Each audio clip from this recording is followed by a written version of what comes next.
Today we're talking about something more spicy, tasty. Depending on who you are and what you've eaten.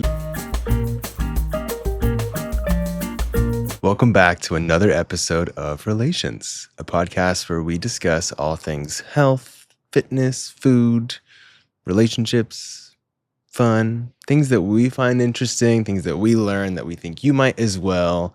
We're so glad to have you back for another episode where we are featuring one of our favorite books. The penis book. What did you think of the book when you first read it? Because I kind of pushed you into reading it. The thing about this book is not just the anatomy of the penis. Right. It's more about understanding our body and understanding men's health. Yeah. Some things that we don't learn on a daily basis because no one tells us that, right? There's no sexual education out there. And easy to understand as well. That's my favorite part of the book, is that you don't really need to have like a medical background or some sort of health Anyone can read education. You can certainly say that. But today, chapter 3 is a tasteful review of semen. Wow.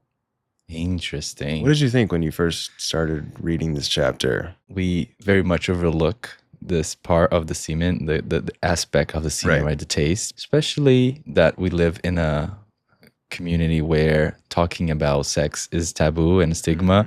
We definitely not talking about the taste of semen out there. But the book starts in this chapter by explaining that Americans started getting more curious about the taste when they started practicing oral sex.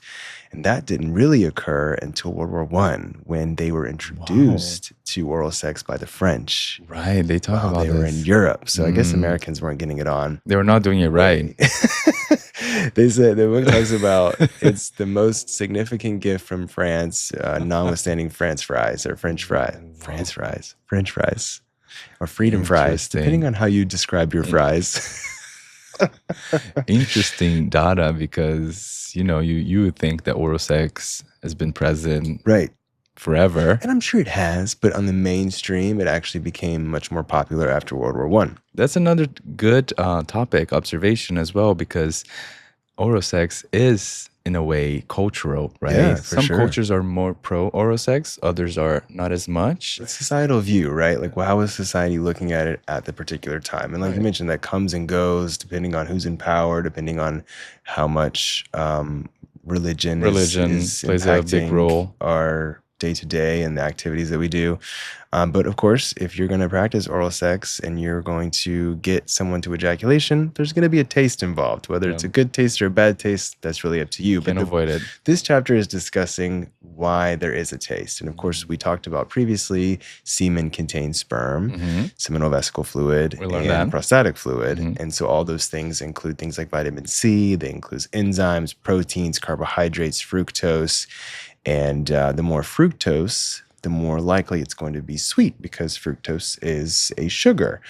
So the book talks about how there needs to be a balance in order for there to be a pleasurable taste, and explains too that there are certain things you may want to avoid in your diet or add in order to titrate or change the taste, depending on, I guess, whether or not your partner is giving you feedback. First, I want to talk about how the book provides us a nutrition guide or nutrition fact for what semen would be. And so it says that the typical serving size is between about 2 and 5 milliliters. Okay. It has 1 calorie. Okay. It contains 5 milligrams of total fat.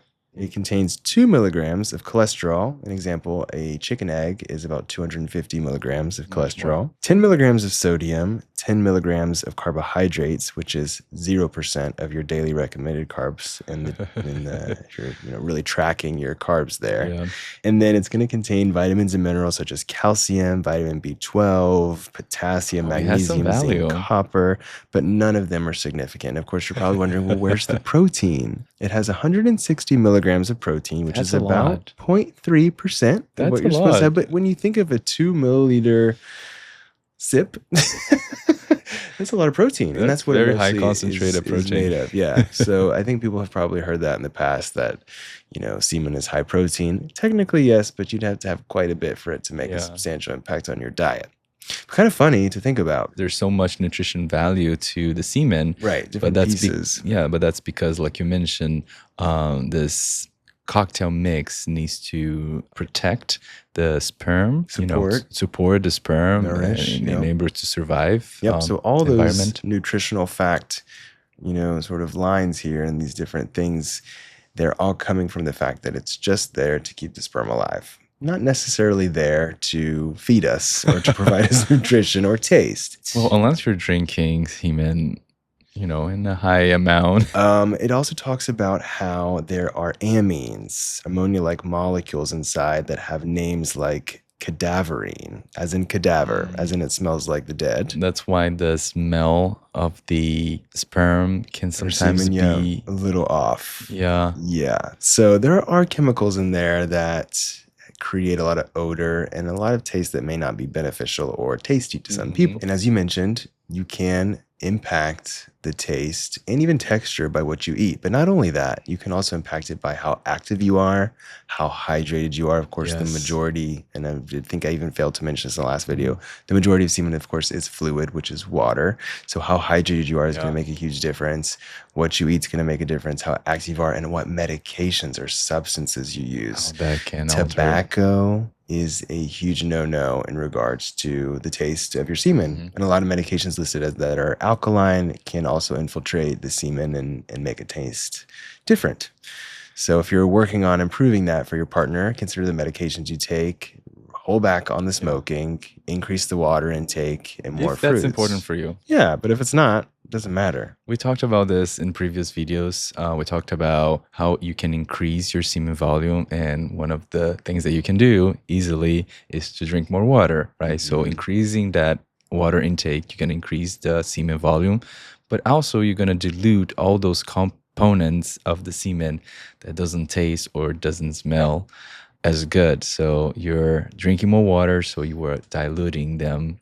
And making your semen taste better. Yeah, and the book talks about how there's probably no university-led studies on the taste of semen. So the urologist who wrote it did have some trouble finding some real clinical evidence to support dietary changes, specifically eating more fruit, making your semen taste sweeter. That being said, he also encourages you to not let that be a obstacle. Sort of, he wants you to eat more berries. He wants you to eat more fruits. He wants you to eat more veggies. And if so, it does result in you having sweeter semen. This is a great byproduct. Now, when we get to the vegetables, it starts getting a little more hazy. As I mentioned, things like asparagus can have additives in them naturally that can impact your semen and make it a little more foul smelling, kind of like when you urinate after eating asparagus. I feel like the reason why there are not many studies on this is because, again, it's a stigma, taboo, talk about the taste of our semen. Yeah, exactly. Things that are going to be high in water volume, carrot, celery, it says can be beneficial. Also meats, and believe it or not, they think protein shakes can have a significantly negative impact on the taste. So if you are a big fan of protein shakes and your partner's complaining, this could be the first thing to cut. Yeah, I mean, there's other options. Protein shake is not the only one. If, again, taste is important for you. Yeah, and there haven't been too many studies that they reference in regards to like spices, but it did note that cinnamon can be a positive and it can be extremely fast. Absorbs. You can actually consider having cinnamon right before sex, and there are even some supplements that explain that they improve your taste, and most of them have cinnamon in them. So haven't tried those.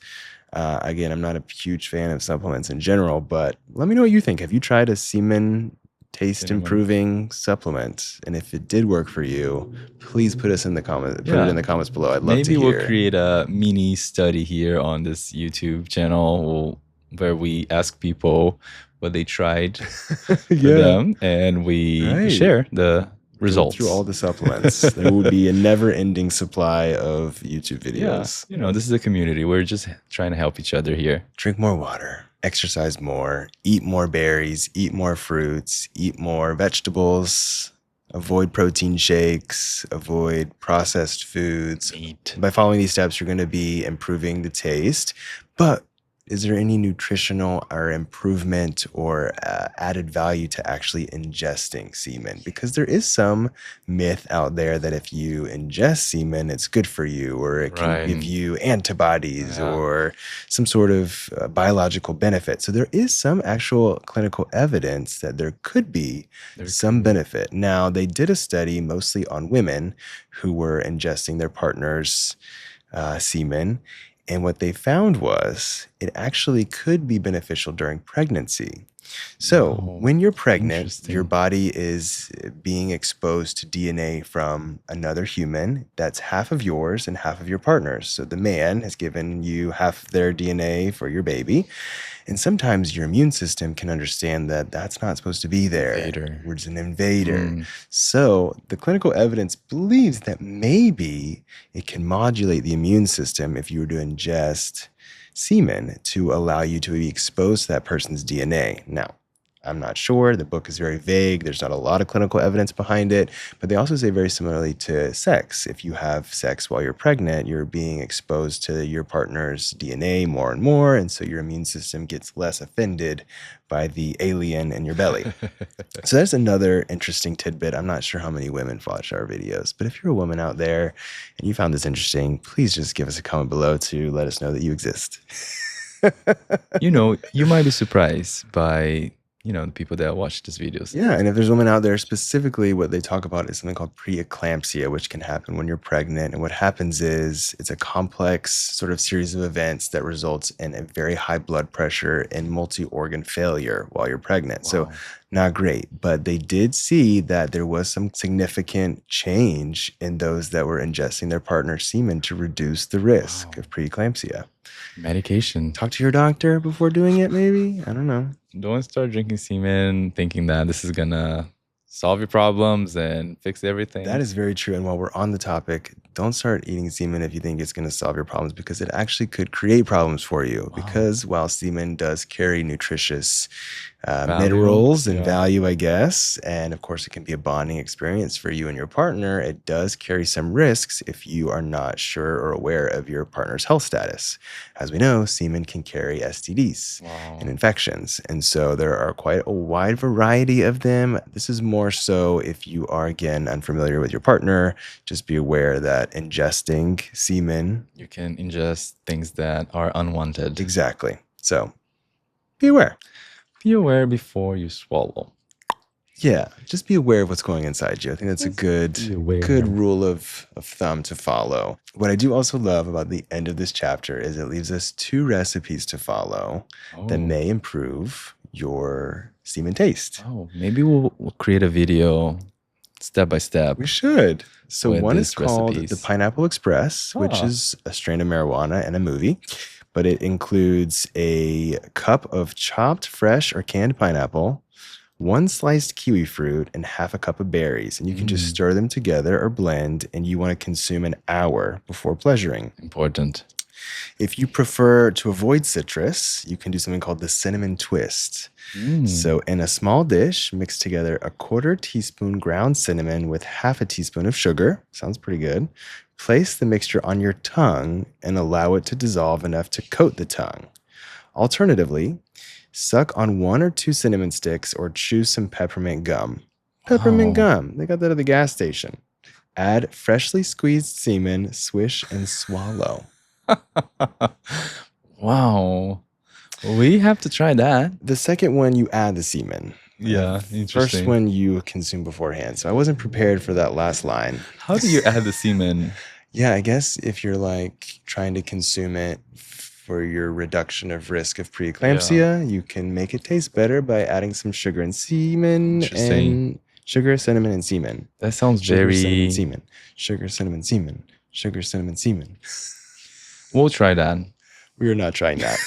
So what do you think? Are you going to enhance the taste of your semen? Are you going to try this cinnamon sugar? Do you have recipes on your own?